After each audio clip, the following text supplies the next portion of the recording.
Hello and welcome back to Division One Rejects. This is episode 6. I'm your host, Kobe Manzo, joined today by my man, Zach Keene on the board. Zach, how are we? What's going on? Well, today we have a great show with a lot of great information, so I think we're going to have some really good conversation today. Starting it off with a guest from Northwood University. That'll be the second. What are they, the Wolves? They'll be the second Wolf we've had on the show. Quarterback from Northwood. I'm super excited to talk about out of Livonia Franklin High School. After that, we're going right into the Detroit Lions and how they have taken the next step to be a potential playoff contender. I know you're super happy to talk about that. And once we wrap up with the Lions, we're going to talk how the projected number 1 pick in this upcoming NFL draft, Trevor Lawrence, the QB out of Clemson, is, quote, open to foregoing the 2021 NFL draft. So depending on how the Jets, how badly they lose the rest of their games, I guess we'll see how that will play off. Rutgers snaps a 21-game Big Ten losing streak at the expense of my Michigan State Spartans, or our Michigan State Spartans. Yeah, that was a tough game to watch. Talk about that. And a ton of other great stuff. So stick around. Our podcast is recorded, obviously, here in my dorm. We have a video podcast available on YouTube. Otherwise, tell your friends to find us on Spotify, Apple Podcasts, even Google Podcasts now. We just got on that. Or pretty much anywhere else. We're available on like 12 platforms. So get out there. There's no excuse. We're going to cut to that interview with Jake Kelbert, who joins us from Northwood University. Joining us today on Division I Rejects, we've got a quarterback from Northwood University, an absolute winner at the high school level. I have no doubt that he'll do the same thing at the college level. He had a 26-11 record as a starter at Livonia Franklin High School and brought his team to a state championship in his junior year. Ladies and gentlemen, Jake Kelbert. Jake, how's it going, boss? Good. How about you? Fantastic, man. I'm glad to finally have you on here. But what have your first impressions of college football been like, and how's Northwood? Northwood as a school, it's going pretty well. I mean, I came into exactly what I thought I was coming into, like the school and the people-wise, but definitely different. Not being in pads quite yet. We're hoping to get there soon, but I mean, it's pretty weird to be Halloween weekend and we haven't even put on pads once, so it's definitely a different experience for sure. Seriously, I mean, we just got Big Ten football back. We talk about that a ton today on the podcast, and there was a ton of Big Ten football I'm sure you've been watching, but for us, at least up at Northern, football has been on and off and on and off and canceled and restarted. And we've gone through all these different iterations of how much we're able to do, whether it be full pads or maybe meeting in small groups and then lifting in groups. Have you guys been pretty steady, or has this kind of been like a stop and go situation for you guys as well? It's been pretty steady for the most part for us. That's We've good. kind of ease our ways into it. We did about the first month of practices were just helmets. Or actually, sorry, no helmets. We actually just started having helmets on. And really? So, I mean, other than that, it's been pretty steady. We haven't had to really stop for any COVID-related reasons or anything like that. Man. So that was pretty nice. But, I mean, we've been lifting and doing some sort of workout/practices for the past month and a half now. Damn. Man, that's awesome to hear, though, that you guys, haven't had any COVID stoppages, because it seems like up here it's just one after another. And you would think, at least for me, I would think the exact opposite. Being up here isolated in the Upper Peninsula, you would think there's no way that COVID could really get a grip up here. But I'll tell you, it definitely has. Talking about working out a little bit, because of the flooding last year in Midland, aren't you guys getting a brand new weight room? Yeah. Well, it's new. The flooring is new. Okay, so same area. We got to save most of our equipment. I mean, sweet. The new floor installation, that was pretty nice. I mean, it looks newer. It definitely looks a lot nicer. For sure. That's awesome. This is something I've been wanting to talk to you about for a while. This is coming from someone, when I was younger, I played all the sports, baseball, basketball, football, and in each of these, my dad was always my head coach. He was always the guy who volunteered to coach all the way up until my middle school years, until I finally moved on to high school, moved on to other coaches. I know your dad was your head coach in high school, and I wanted to get kind of your sense on that and how important that was to you and your experience with him. I mean, it was definitely a different experience than most other high school athletes got to ever experience. I definitely think it had a more positive outcome than negative. Good. It kind of just helped me become more coachable and start adapting to things that maybe I think one thing's right, but really in reality, he's the guy that has the say in everything. So I just got to kind of just keep on listening and just keep on listening to his advice. Yeah, that's awesome. I think sometimes that gets almost a bad rap, and you see it at a lot of different levels. I know I knew a guy who was playing at Middle Tennessee State, who's a close friend of a family of mine, and Brent Stockstill, who was their Conference USA. I mean, that's big time Division I football, and guess who the head coach was? His dad. So it happens at pretty much every level, and I think sometimes it gets a bad rap because people who are not familiar with that situation might think that there's some type of favoritism or other things going on. But I mean, how wrong are they? Pretty much is what I'm trying to ask. Definitely extremely wrong. It's, yeah. I mean, there may be some cases where that's the case, but I mean, with my dad, he was harder on me than he was to any other kid. And, I love that. I bet my brother can testify to that because he's a freshman in high school right now, and he doesn't even have him as his main head coach, but he's already getting small glimpses of it. So that's awesome. You guys just like the football family. I love it. What position does he play? Not to get too off topic. What position your brother play? He plays tight end and defensive end. Oh, sweet. Okay. Sweet. Yeah.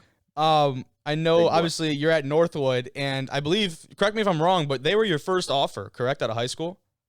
Yes, they were. Yep. They were. Yeah. Okay. Oh, that's awesome. I love that they got to you that early. And do you think that had a huge part to play as far as where you eventually ended up being, that they obviously made sure that you knew that you were a priority to them off the bat? Yeah, for sure. They offered me early on. They said I was the first kid that they offered in the class. Holy cow. At the quarterback position. Okay. Coach Arnold came into school and did it in person rather than on the phone. That's awesome. It was a lot more sincere. And they just stay consistent. Like, they didn't just offer me and then kind of have a dead period and then come back in December. It was constant from April all the way until signing day and until now. So, I mean, that definitely played a big role. I definitely formed relationships with the coaches here that on my official, I kind of just came up here. And a lot of other schools, I go to schools and I'd be like, wow, like, this is a great place. But I came to North and I was like, this is where I want to go. Like, that's this awesome. Is calling the name, like, this is where I want to be. Yeah, that's sweet. Now, what was that recruiting process for you like? I talked with a bunch of different guys about this. Our guest a couple weeks ago, Myron Harris, he's at Wayne State, and he said a lot of the same things that you're saying. Like, this is where I knew I wanted to be. But I've heard the other side of the coin more times than not about kids that, they go through this and they hear so many things from so many different schools and pulled in so many different directions. It doesn't sound like it was that way for you. Was it really that streamlined? And that really helped you make your decision, I'm assuming? Yes, for sure. It was just, they stayed consistent and kept on. They didn't really make any promises that were like far-fetched, like, oh, you're going to start right away. Like, sweet. They were honest. Yeah. They said it was going to be competitive, and that I was ready for that challenge. I love that. Don't shy away from it. I mean, we initially up here at Northern, I mean, they were planning on bringing in 3 running backs in our class, and I was like, I'm all for it. I love competition. I love good competition. I think that has to be your mindset coming to play college football or any sport at the next level, because that's what there is. Every person on your team was the dude at their school. That's basically what it is. Speaking of that, how do you think that process is different for a kid that, like a Division I type kid, an FPS level kid who's getting these offers junior year? Do you think that just elongates that process, or do you think it's easier for them to kind of narrow down schools? I think it kind of elongates the process a little bit. I mean, you can get offered your junior year and the summer going into your senior year, and they just pull the offer. Like, yeah. So I mean, you could be totally have your mind set on one school, and then they just pull it. And really, at the FBS level, like, most of those offers aren't guaranteed. Oh yeah. They're kind of, if you don't perform the way you've been performing, we're gonna pull it, and they have no shame in pulling it. Yeah. So I mean, definitely a lot. It's a different process at the Division I level than it is at D2 for sure. I bet that's pretty well said. I think that's pretty well said. Now the schools, thankfully, I don't think GLIAC wise, which we're talking about Division I, but GLIAC wise, I think I haven't heard too many horror stories about guys pulling offers or anything like that, which is really nice because you do hear about that at many different levels. It's not just the big time Power 5 schools. Like, a lot of different schools can do that, and they kind of keep that right because they justify it by saying, well, the athlete can decommit at any time before they sign, so we should have the right to pull away scholarship offers. It's a really interesting dynamic, and I've done a lot of research on that, and it's something that you just kind of got to overcome and kind of take.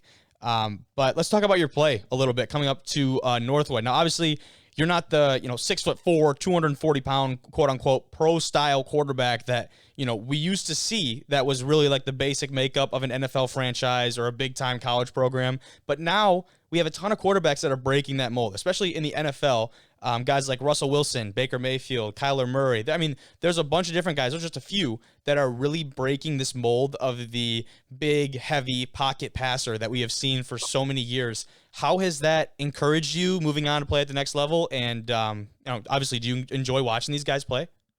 Yeah, for sure. I think it brings a whole different dynamic to a football game. It Totally. kind of brings a lot more excitement. Like, you're not used to seeing a quarterback break out of the pocket and run 60 yards for a touchdown. Like, that's just now becoming common. And it definitely gave me a lot of inspiration growing up. Like, I was always one of the taller kids in elementary school. I wouldn't say I was the tallest. Elementary school? In the top 25%.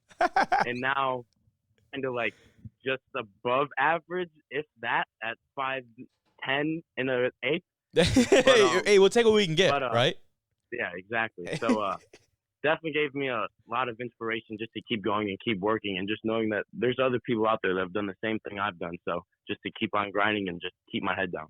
Hell yeah. Hey, I mean, I stopped growing freshman year of high school. I'm all of 5'9" and like 3/4, I think. So, I mean, we're somewhere around there, right? So Yep. I think that's awesome. And obviously running back, I have the luxury of not needing to be very tall at my position. A low center of gravity is generally favored for someone like that. But there's different perks to different positions, and I love seeing guys like that play in the NFL. Who do you ride with in the NFL? Are you a Lions fan, or I don't know if I've ever asked you. I wouldn't say I'm a Lions fan exactly, because they kind of make me upset a little bit. Oh, did you watch last week? Yeah, I did. Okay. I say I'm a Lions fan when they're winning games. When they're losing games, I don't. Come on. But I'd probably have to say that I ride the most with probably Kyler Murray or Russell Wilson. Kyler Murray, huh? He's had a great year this year. He is absolutely that win over the Seahawks. That was huge. Mm-hmm. Did you watch that game?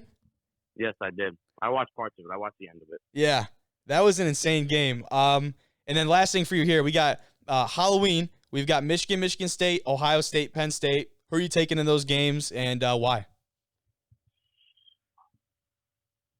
After last week watching Michigan State, I really don't know, and based off how Michigan played last week, I really don't know if Michigan State has an answer for Joe Milton. Maybe I should rephrase that. How bad do you think Michigan State will be beat? And this is coming from a Spartan.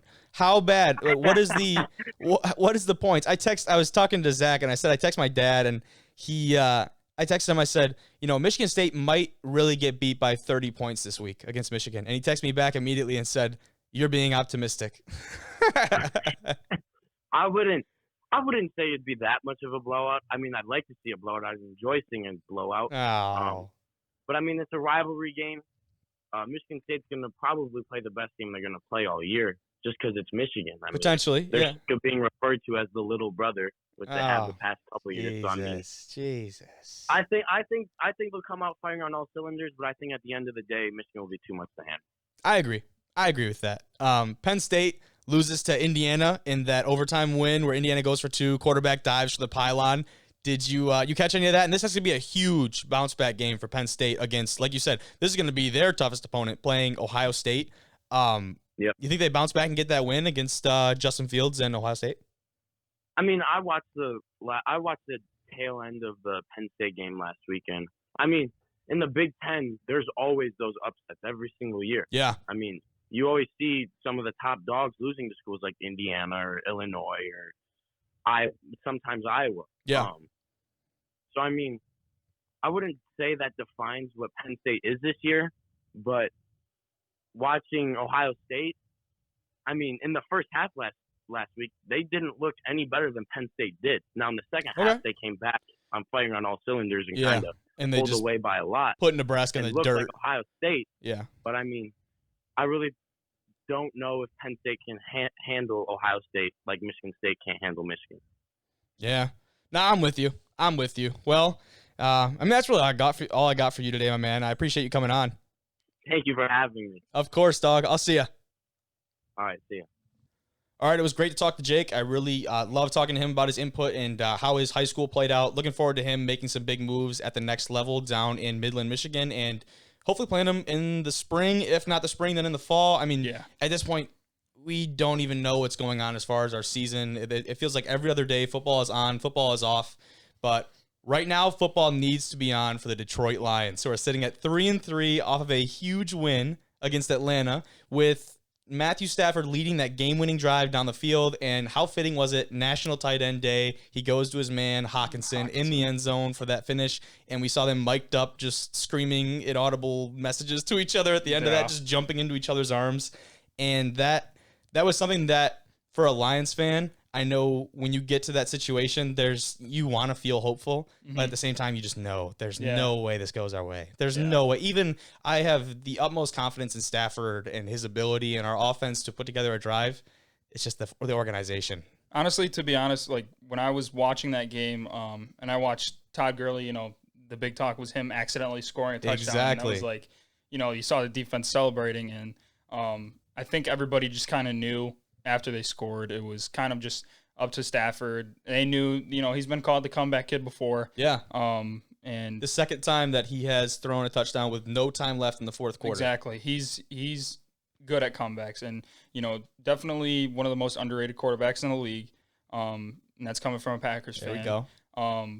But to be honest, I kind of knew that with that much time left on the clock, I knew Stafford, that was just kind of his game. So I was like, I had confidence in them going and winning the game, especially after that touchdown by Gurley. I was like, well, if that maybe, say that doesn't happen, they kicked a field goal, you can sit here and say that probably the Falcons win. But after they scored, I was like, yeah, I think the Lions are probably going to pull this out. Yeah, and it's weird because you're right, because there are times where the Lions, when they get applied that pressure, then all of a sudden they start performing. And you're like, where was this the entire first couple quarters? Yeah, I felt like that even like 10 years ago. Yeah. It seems like that's a constant. Yeah.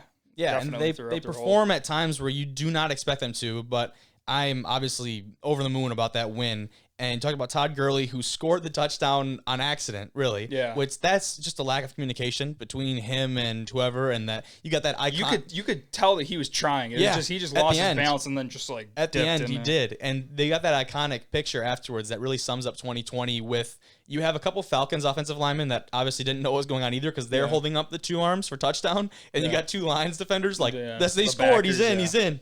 And I think that summed up 2020 pretty good. It was just a weird sequence of events, but it was actually funny. I was kind of looking in, doing some research. He has a clause in his contract, and I forget how many touchdowns it is, but he gets a $500,000 bonus if he scores X amount of touchdowns by the end of the season. Do you think, I mean, that looked like an accident, but do you think that Todd said, you know what, man, my time in Atlanta has not been great. I could use an extra $500,000. Maybe I stumble into the end zone here. Yeah, that's really hard to tell.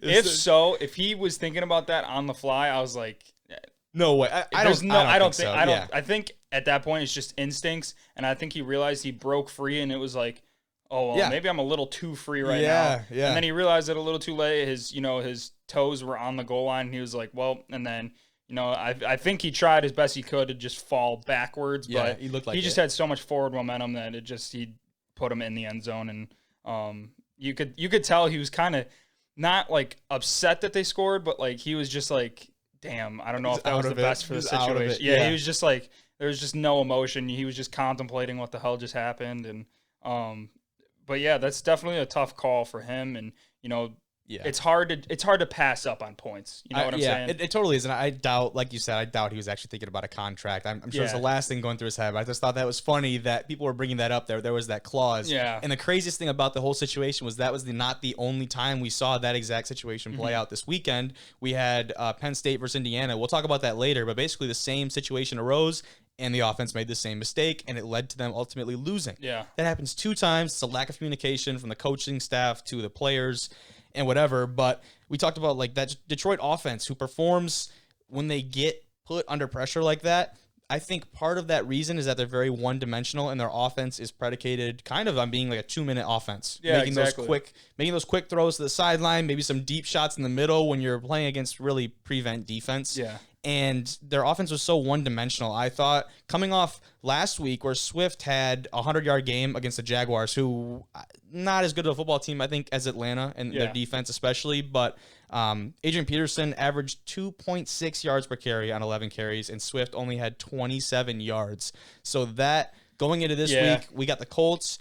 and they're watching film. If they know that they can stop that run and make that team one-dimensional, that's going to be a tough week for the Lions. Yeah, exactly. I think the Colts definitely have a chance of, stopping the Lions record where it stands. But I don't know. I think with the Lions' momentum right now, to be honest, it'd be hard to go against them. Yeah, I totally agree. I think momentum is huge. Coming off 2 wins like that, Kenny Galladay, had a huge day, 6 catches for 114 yards, but a lot of those were against that prevent defense, just running those middle open routes. And so I think the stats are a little bit boosted, but he did have a great day, and we Lions need to lock him up. They really need to lock him up. But the one thing that separates, I think, this year for the Lions, at least it's looking like it's going to separate them, is that they're making meaningful moves in free agency and the trading this year that are going to immediately impact their team. Because they've had time and time again, they've had chances to use the draft to rebuild. You can only say that word for so long. Yeah, you can only rebuild for so long. You have to build something to begin with. So we just got that defensive end. Of course, I'm blanking on his name, from Dallas. That's going to be a contributor, someone that can come in and make a difference right away. Yeah. Right? And supposedly, this is the talk that the Patriots are actually taking considerations for Stephon Gilmore, the reigning defensive player of the year. And possibly, I don't see how, but possibly shipping him out of New England. And for the Lions, with a guy like Trufant out, one of their starting quarterbacks, you have a rookie in Okudah that's, guarding Julio Jones and these big-time talents. Yeah. That is a guy that if you have the cap space and the availability, he's a team guy, and he is a hell of a player. He's either going to take up a lot of cap space, or he's just going to need, the Patriots are going to want a lot of, money. They're going to want something. Yeah, some player value. You don't get a guy like that for a bag of balls and I don't know what else, but that would be really interesting.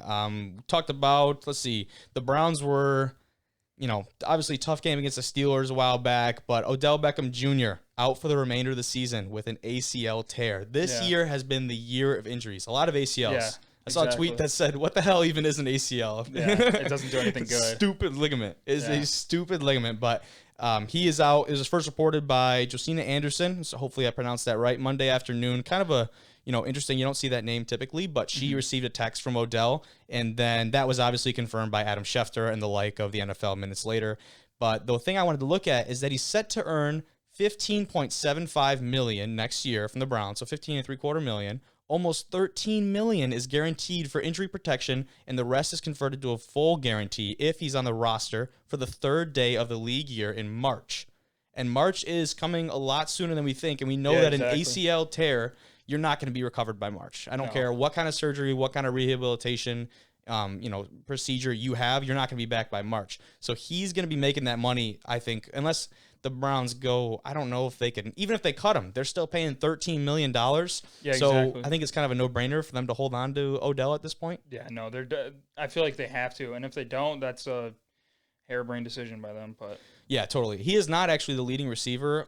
He's kind of in that 2 and 3 range. Jarvis Landry is their number 1 right now, target-wise. But I was gonna say something about that. I really think that, like, if you're looking at overrated players right now, I mean, just statistics-wise, I mean, Odell's made some incredible catches. He's a big play, flashy play guy. Definitely a flashy play guy, but I don't know if he's got the consistency of, like, a top receiver. This year, he has not. Yeah, I will agree with you. This year, I don't think he has. You haven't heard his name. The production is just not as enough consistent as what it used to be. And some of the questions have been around, actually, if Baker and the Browns, would they be better off without Odell? Now, I don't think so. I think he's a guy that's going to attract coverage. He's a guy that's going to occupy defenders and open up other possible targets for Baker.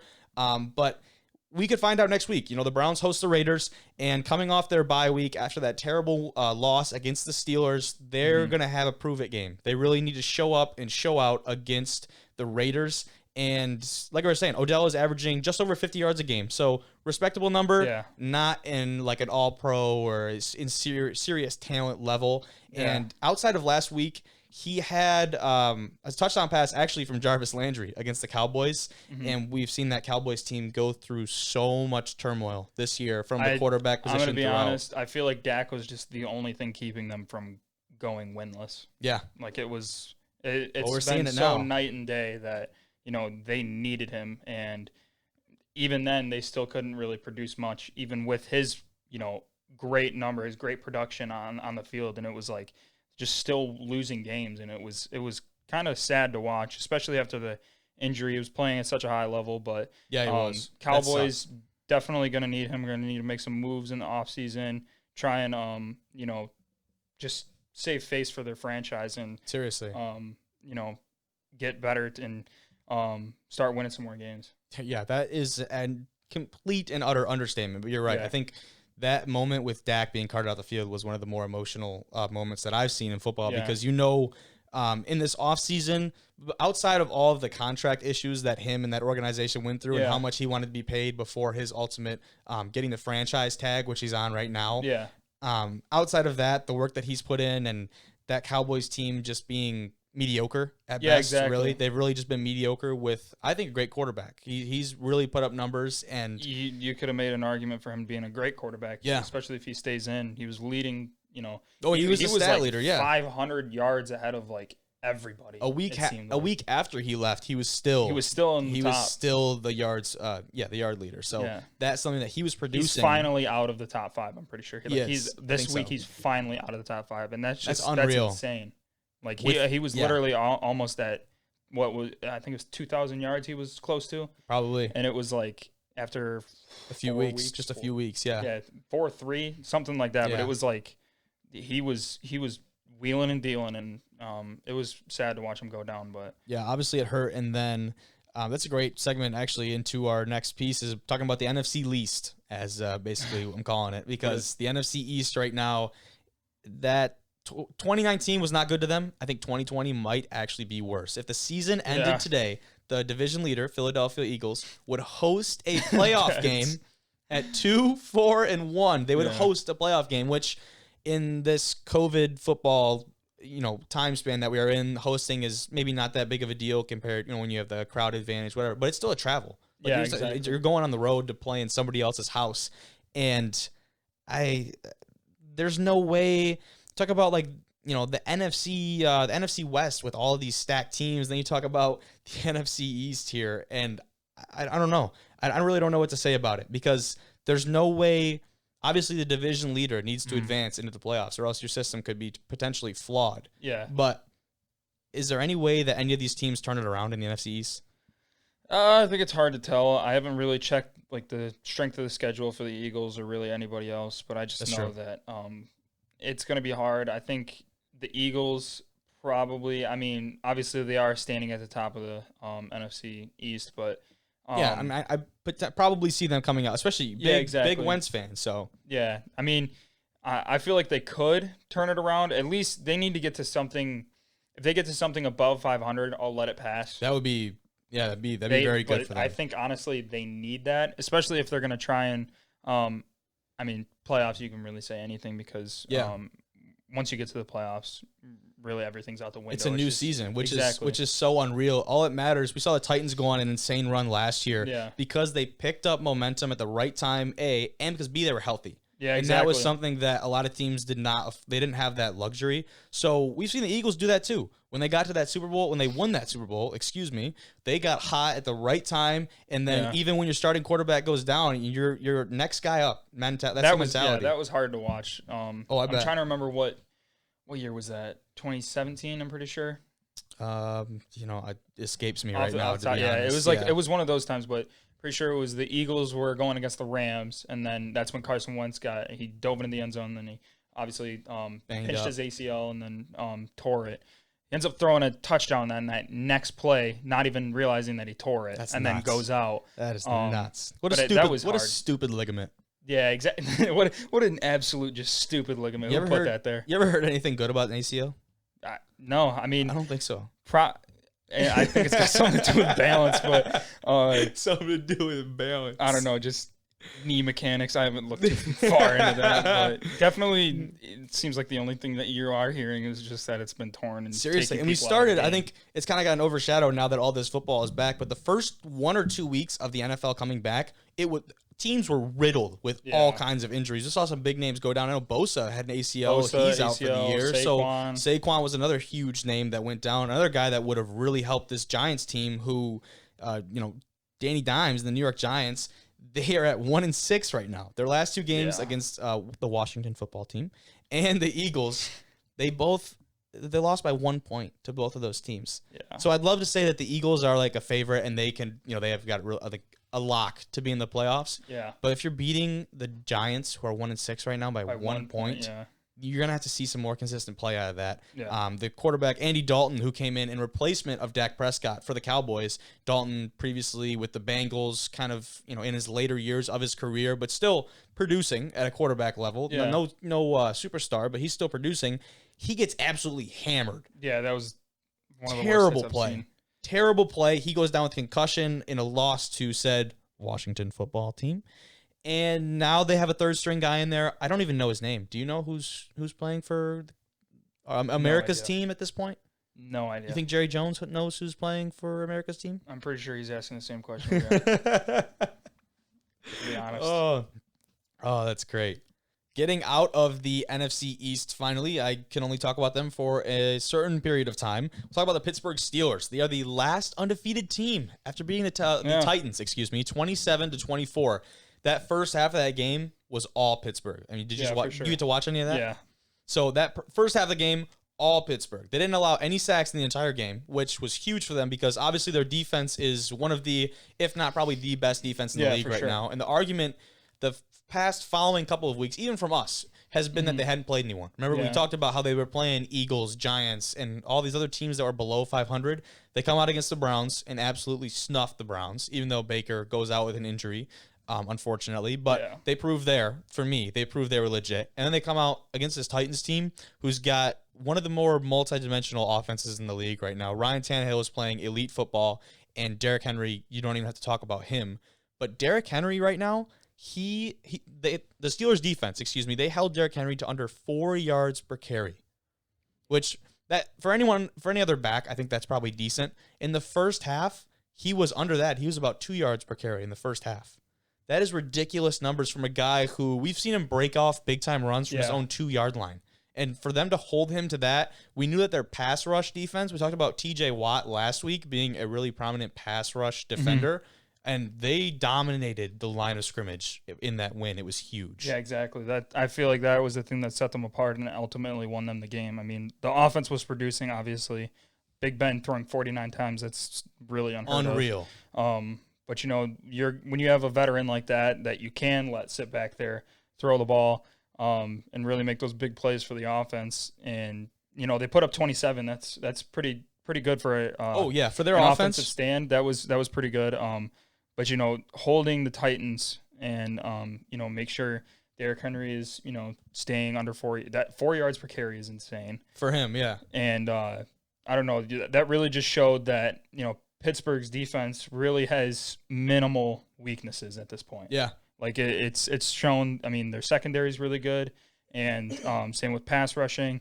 So when we saw that stand at the line, that's pretty good for their defense, stopping arguably the top running back in the nation. Yeah. So definitely showing that they're a very well-rounded team, and I think they deserve to be the last undefeated team. Yeah, I think so too, and they're like legit Super Bowl contenders at this point. For sure. Definitely. Now, he throws 49 times. That's what you can do when you don't allow a single sack throughout the game. Sure. And when you throw 49 times, some of those are going to go to the other team. Tennessee's defense did step up, which kept them in this game because that first half was all Pittsburgh, and Tennessee had nothing to do with it. 3 interceptions from that Titans defense. Yeah. That is what made this game so close. I think that score is a little bit deceiving based on how the Steelers play. If Big Ben takes care of that ball a little bit more. But it just keeps it in. If you're throwing the ball 50 times, I mean, I feel like that's bound to happen. But at the same time, 3 interceptions that's a lot. That is a lot, and that's something that, you don't really want to see from a veteran quarterback. But, I mean, it was him, and they knew that they had control of the game. And I felt like they knew that they were comfortable with just letting him sit back there and air it out. So they probably were comfortable knowing that they were going to win. But they know they're not going to lose faith in him, even with those 3 interceptions. No, he's their guy. He's proven time in, time out that's their dude. So no argument there. But still, 49 times. Obviously, like you said, just more opportunities for some bad plays. But Yeah, definitely. I agree that those 3 interceptions was the thing that put the Titans in the game. If you take care of the ball a little bit better, I think you're even beating them by worse. They could run away. They could have run away with that game. Yeah, exactly. And maybe they would have, without those 3 interceptions, could have put more points up on the board, let alone take away some of the Titans' points. So that, obviously, like you said, a little bit of deceiving of a score, but Steelers are definitely a top contender right now. Yeah, and you talk about how they were comfortable. That was the biggest thing that I saw from the Titans.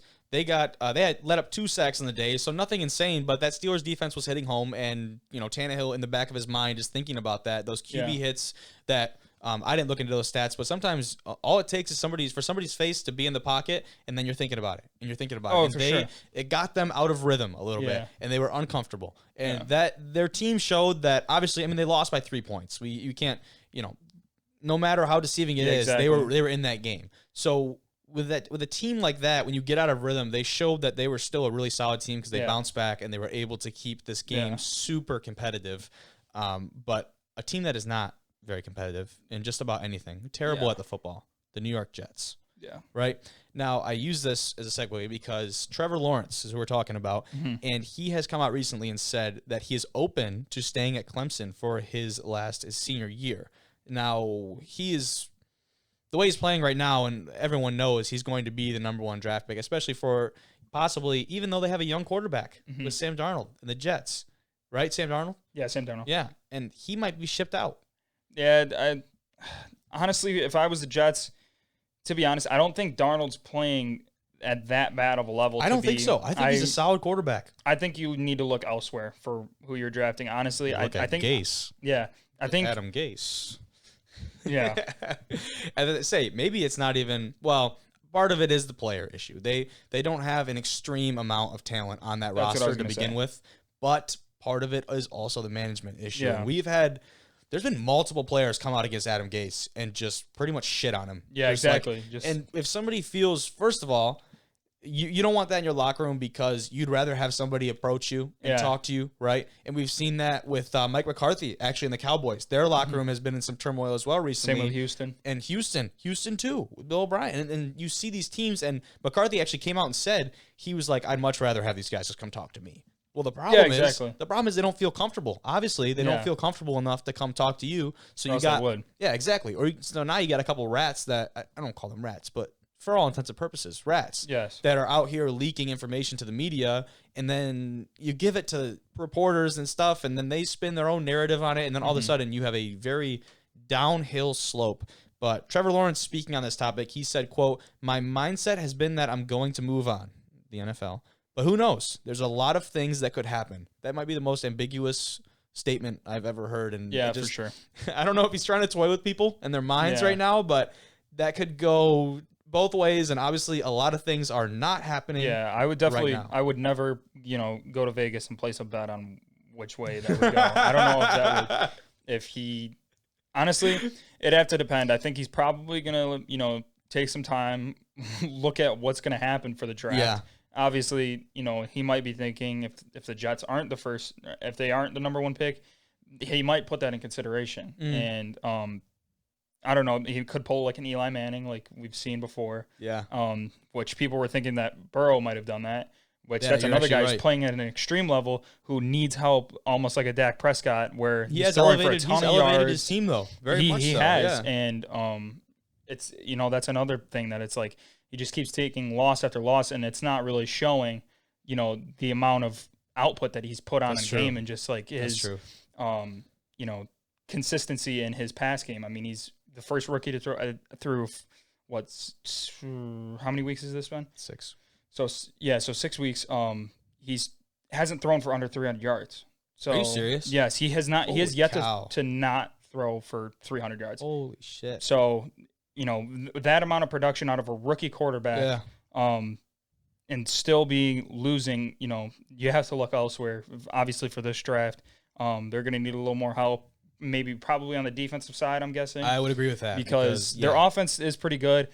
I would rank their offensive lineman as probably the worst in the NFL right now. Joe Burrow has been running around, still making plays, but he has just been running for his freaking life. Yeah. And so they probably need a little help with that, and then defense needs a little bit more consistency in their play. part of the conversation too, if they're really going to build around Burrow, which I would expect they will do, it would be stupid to not. Their wide receivers are much more in the veteran aspect of their years. Besides T. Higgins, AJ Green and those type of players. Tyler Boyd. Yeah, so those guys, it'll be interesting to see what they do with their contracts. Maybe they try and not rebuild because they're kind of in that process right now of trying to get up, but to see who they surround Burrow with. That would be super interesting. We've seen these LSU guys coming from that. They always called it a pro-style offense at LSU, and we're seeing it translate right now between him, Clyde Edwards-Helaire, Justin Jefferson for the Vikings. These guys are impact players right out of the gate for these big-time NFL franchises. Well, the Vikings and big-time I want to say they're all leading in yards. I mean, obviously, different areas. Really? They're in the top 5 for each. Top five I definitely see. I don't think they're leading. No, not leading. Yeah. Burrow's in top 5. Clyde Edwards is second. I know he's up there. Yep. And then Justin Jefferson is another person who's top 5. All top fives leading. I mean, the leaders of the NFL. They're one of those guys that are wild, and they're coming right at the first year into the NFL offense. That's insane to see. Yeah, so going over into a bit of college football talk, today's going to be all Big Ten because I was so happy to have it back. I'm sure you were elated to have Big Ten football back because, SEC, they do it different down there. Of course they do. There are a ton of great football teams in that conference. ACC, outside of Clemson, I mean, they're dominating, but they've got some solid teams. ACC, we've seen. But the schools around here especially, that's what makes it so important for me is to see teams like Michigan, Michigan State, teams from this Midwest area that are competing. I love to see that. Yeah. So we talked about how Todd Gurley had that mishap in the Falcons-Lions game, and we kind of mentioned this Indiana versus Penn State game. Indiana wins 36-35 in overtime. That quarterback, he dives to the pylon, and I'm still not sure if he was in or not. But besides that, the sophomore running back, Devin Ford, he made the same mistake as Todd Gurley in that game for Penn State. You could really see he was hesitantly kind of running to the end zone, and he looks over at the sideline, and he's gesturing, should I go down? Should I go down?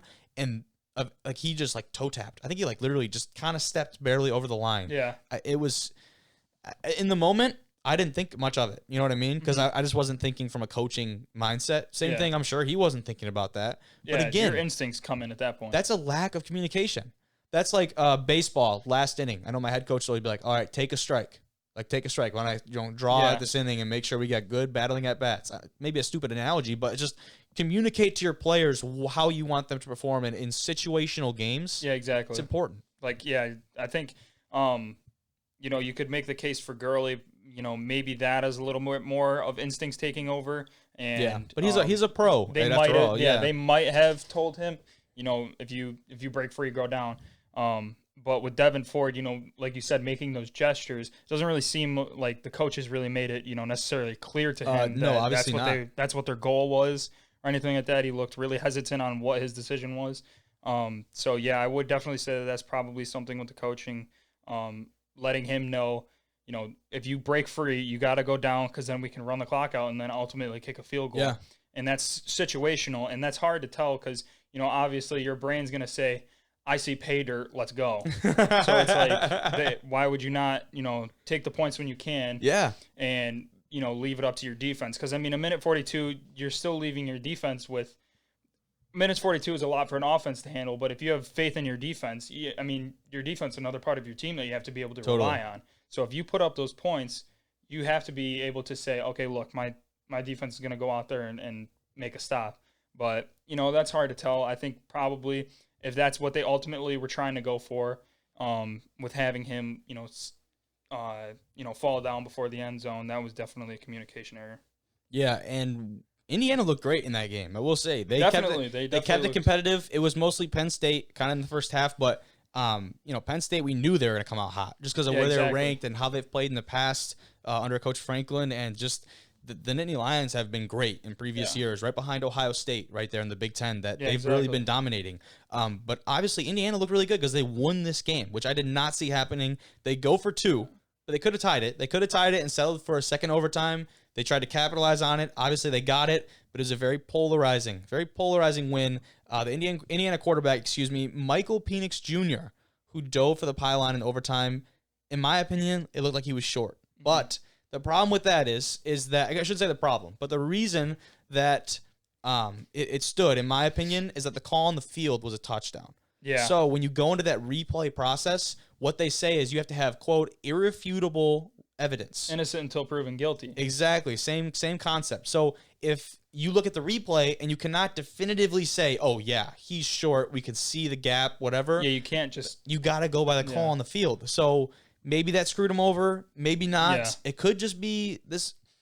I was going to say it could really just be like a chip on the shoulder for Penn State and they go on and dominate. Exactly. But when you have a season that's only 8 games, this becomes a much larger issue because now you don't have enough time to prove yourself potentially for a playoff berth. I mean, yeah, definitely with that. But I think the biggest thing is that also they have, Ohio State to play, which honestly, if they beat them, then you're definitely back in that playoff talk. So they still have a chance. I don't think that's season defining for them, especially since it was a 1-point loss. In overtime. But it's a great game. Yeah, exactly. So AP polls are going to talk about that and they'll evaluate that, especially with the win over somebody like Ohio State. That would be huge. That would be huge for them to put them into that like top 5, top 4 talk for college football. Huge game here between 2 ranked teams in the Big Ten, Michigan and Minnesota. Michigan runs away with this one 49-24. But originally, it didn't look like that was going to be the case. Minnesota gets the ball, they drive down the field, and they score. And they had a commanding drive. Yeah, exactly. Quarterback looked comfortable. Offense looked like they were in rhythm. They were clicking on all cylinders. And I think the most impressive thing for me, coming from a Michigan State fan, so maybe potentially a little bit biased here, but I'll try and keep it objective. Joe Milton, quarterback for Michigan, who has previously seen very little actual game time, and especially in an environment like this, in a huge game, to come out and show out immediately, he fit right into a big-time environment against a ranked team, and I was impressed. I really was. I think he's got solid arm talent. He can get out of the pocket and make plays, and he fits their style of offense pretty well. Yeah, I think so. Honestly, I was waiting to see, with the offseason, showing what Minnesota can do, showing what Michigan can do. It's hard to tell, if Minnesota should be ranked way lower, maybe unranked. Yeah. But or if Michigan's just one of those top contending teams. So we don't know yet. We're not really going to see enough. Yeah. So, but yeah, I definitely agree. Joe Milton fits that style of offense, and they really ran away with it. The running game looked stout for Michigan. It did. Definitely. They were just pounding the rock. I think they scored on their first or second play from scrimmage. They had a running back just go for like 60-some yards. Yeah. And at that point, this is right after I watched Minnesota drive down the field, and I just had to see this semi-truck wide hole open up, and this running back obviously just sprinted down the field. And that, from there on, I mean, Michigan definitely had a command of the game, and their offense looked really good. A guy that I was a huge fan of in that game, we'll talk about a little bit, is Ben Mason. And I played fullback in high school a little bit. My opinion, best position in football. You get to run, you get to block. Blocking is, I love blocking. I'm a blocking type back. Mm-hmm. And you get to catch passes out of the backfield. Ben Mason is a fullback for U of M, number 42. He's an absolute monster. Yeah. I think he's built different. That's how he's built. That's how he's built. He had a touchdown jumping over one of the defenders from Minnesota. And one of the things that I saw from him that was a good, stretch of character development is that he actually started the game with a 15-yard penalty for an unsportsmanlike conduct. Yeah. And you know what it was for? What was it? Just blocking this guy out of bounds. Nice. He just kept going. I've had my fair share of those in high school, so I know exactly what that's like. But to start a game like that is huge, especially in a game where Minnesota, like I said, went down and scored like immediately. Mm-hmm. If you're gonna give them a step up or a leg up like that could have gone very wrong. But he came back, he bounced back, and he had a quote after the game that he said that he felt back at home in this offense. They actually put him over, and he was playing defensive tackle for a bit for the Wolverines, and he put on, I want to say, like 40 or 50 pounds and just bulked up to play D tackle. Mm-hmm. And then eventually they decided they wanted him back at fullback. So he's gone through the transformation, and now he's really being comfortable in that offense. He feels a lot quicker. Yeah. And that's a dude that I loved watching. Yeah. Definitely one of those guys that got a lot of grit to him, and easy to root for. I feel like he's really easy to root for.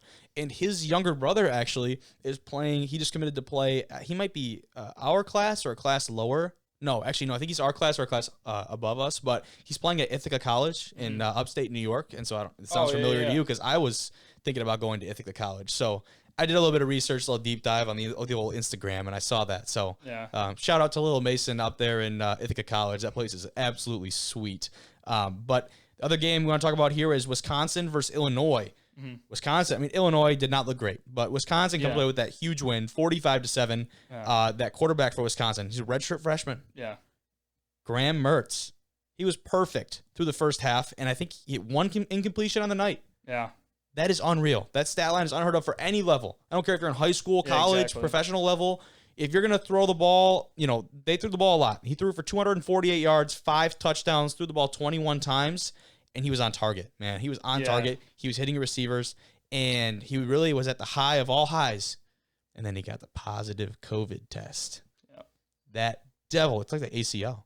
Yeah, exactly. Nothing good about it. There's nothing good about it. And the problem with that, not only is that a 2-week, that's a 3-week hiatus from playing football. I'm actually kind of confused on why it's 3, but I am as well. But that's the Big Ten. That is the Big Ten, how they're handling this. Yeah, exactly. I really don't know, because when he comes back, half their season's going to be over. Yeah, exactly. They're going to be in week 5. That's unreal. That is an unreal thought for a team that looked, insane. Top 10. They were ranked number 9 in this week's AP poll, and they look to be obvious favorites in the West for the Big Ten, obviously away from Ohio State, Penn State, teams like that. They're going to pull out in the West, I think, for sure. Yeah. But 21 days. Yeah, exactly. And now they're down to their 4th string. They're on their 4th string. Well, because since contact tracing, excuse me. I think I read about that. Graham Mertz had it, and then what was it? 3 other quarterbacks. Something like that. I think I saw, because he was in contact. Excuse me. Yeah, two others. But he was in contact with them, so they have to take the necessary precautions. So now another 4th string. That's going to be tough. We might see a different Wisconsin team this week, but maybe not. Yeah, maybe they have enough pieces, and I'll be impressed if they do, but maybe they have enough pieces where they're going to bounce back like this. Mm-hmm. But we won't be seeing that next week, because you know what happened is that they shut down all football operations for 7 days, which included canceling their game scheduled for this weekend against Nebraska. And head coach Paul Chryst has tested positive for the virus as well as of Wednesday morning. So COVID has taken a toll on this Wisconsin team. And I hate to say it, but I knew this was going to happen. I don't know if it was going to happen in Wisconsin. I knew it was going to happen to a Big Ten team just because they did not give that leeway of the extra couple weeks to reschedule, whatever. The NFL has dealt with it. Other leagues are already starting to deal with it. You knew it was going to strike the Big Ten. There's no way they can keep that away. There's only so much you can do. Yeah. Right? I just feel like there's only so much you can do to keep COVID away for an extended period of time. And they're obviously seeing the downside of that. Yeah. All right. Now, lastly, here, we're going to talk about Rutgers, the Scarlet Knights versus our Michigan State Spartans. And that was by no means a very satisfying game to watch. That was a very tough game to watch. It was a terrible start for the Spartans under new head coach, Mel Tucker, who we've heard very mixed reviews about, but I think as a coach, most people think that he's a very prominent individual and really capable. I should say capable is the word that I've heard a lot from a lot of big-time names from around different conferences, that he can really lead this program. But when you turn the ball over 6 times, man, you have no business being in a game, especially when in the Big Ten. I mean, Rutgers has been a slouch. I think it was 21 or 22 games. We mentioned it at the start of the podcast that they had not won in the Big Ten. Rutgers is no slouch this year. And I don't know, man. I don't know what to say about that game. I don't really know. I mean, I'm praying to God that it's just a rebirth for Rutgers. Okay. Because I hope that they're better, and it's not the fact that Michigan State is horrible. Yeah. But I don't know. It's going to be tough to see. And 6 turnovers. It doesn't matter who you're playing against. It really doesn't. So, and I think a key thing there is that Rutgers, give credit to Rutgers. Rutgers looks solid, and this could be a chance where Rutgers is not going to go winless the rest of the year. I doubt it. After seeing them play, I think they have enough talent to do that.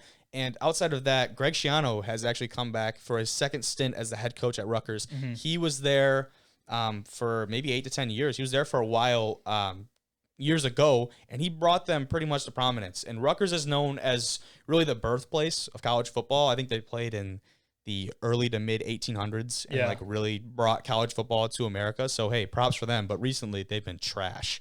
They've been absolutely terrible. But I think Greg Schiano, him coming back, him having the experience at Rutgers and knowing what winning is like and knowing the culture of what winning is and injecting that, whatever the hell that is, injecting it into that locker room in a big dose, That's got those Rutgers guys feeling pretty good. I bet, especially after that win, a lot of those guys probably don't even know what that feels like, right? For sure. Because last year going defeated, I was undefeated, and they had a perfect season in the Big Ten last year. They couldn't win in the Big Ten. Yeah. But having that feeling for those guys, they got to feel on top of the world. But the one thing you want to be afraid of with them is that they don't become complacent, right? Yeah. You got to stay hungry, and you got to win that next week. But the thing that stood out for me was the Rutgers front seven. They were legit. They were legit. They held the box really well. And for a team like Michigan State, whose offense is predicated on being more physical than your opponent. Yeah, I feel like their whole team was mostly normed for that. But. Yeah, I mean, that's been Michigan State's identity, really, for the last however long D'Antonio was there, and I'm assuming Mel Tucker would like to keep something like that, but I don't know if maybe that's not his style. But right now, that's really their identity. The research that I was doing on him, it sounded like that was what he was trying to go for. Well, trying to go for it, the team was trying to go for it. It simply was not there against Rutgers. And so if you're predicated on being more physical than the other team, and your front seven – Rutgers front seven is holding you in that box, and they were just stuffing it. The run game got absolutely nothing. Elijah Collins didn't even come in for that first possession. They had Hayward in there, and there was a lot of uproar on Twitter and other social media about that. Hayward did not have a great day. Did he have? I think he had -1 yard when it was all said and done. Honestly, I knew this start to the state season especially was going to be rough, just because they really have just went through the gauntlet of all gauntlets. COVID, new coach, just everything. The big change in their entire seems like just, coaching staff, everything as a whole. The proving point next week will be for Rutgers, who's playing Indiana, coming off that huge win against Penn State for Indiana. Is Rutgers going to get throttled by the Hoosiers, or are they going to stick in it and make it competitive? I'd say they get beat by 2 or 3 scores, but maybe we don't know. Maybe we haven't seen the best of this Rutgers team, but I feel like it's going to be one of the two. They're either in it or they're not. Just not. Yeah, I'm erring on the side. I think they're going to get beat pretty handily by Indiana, who's not going to turn the ball over 6 times. Imagine that. Yeah. Right? So I think Rutgers potentially gets kind of put back, not back in their place, but put down a peg on the ladder by Indiana this next week. I think State honestly, I'm not going to go out on any assumptions. I still think Mel Tucker needs time. Yeah. He needs more than, however many months he was given. And I feel like he will make an impact with State. I think he will have an uprising season at some point. This season I knew was going to be tough.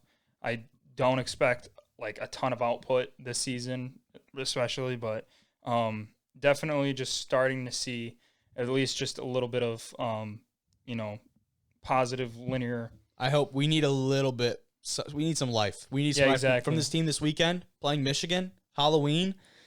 Not only that, we have Ohio State, Penn State, Halloween, which is going to be unreal as well. Yeah, exactly. But yeah, Michigan State, there's a chance that I joked. I sent my dad a text, and Spartan fan as well. And I sent him a text. I was like, man, we're going to get beat by 30.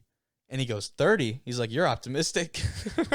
Yeah, to be honest, Michigan could run away with that game, and there's not a part of me that says Harbaugh does not feel bad for running up the score on these guys. Oh, no, and he won't even think twice about it because of what D'Antonio put him through. Yeah, exactly. So if D'Antonio put him through a lot, and, but it's hard to tell. But I think this season, State looked better last season, and Michigan ran away with it last year. Yeah. So we'll it'll be an interesting matchup this weekend. Obviously, between those two teams, a great in-state rivalry, one of the best in the country. Penn State, Ohio State. That'll be a huge game. Penn State looking to bounce back. Ohio State looked great in Week 1 against Nebraska. Absolutely dominated. We didn't really talk about that game that much because don't really need to. Yeah, unlike the rest of these games, it went pretty much exactly how we expected it to. Besides Maryland and Northwestern. Northwestern kicked the shit out of Maryland. Northwestern, I was impressed. I was genuinely impressed. But still. But that's all we've got for this episode of Division I Rejects. And I just want to say thank you for listening, watching, whatever you're doing. Please go out, be a friend, share the show. Please go out and tell somebody that you think would enjoy this show. That means the most to me, means the most to Zach. I know it, doesn't it, Zach? Yes. But seriously, thank you so much for watching, and enjoy some football on Halloween.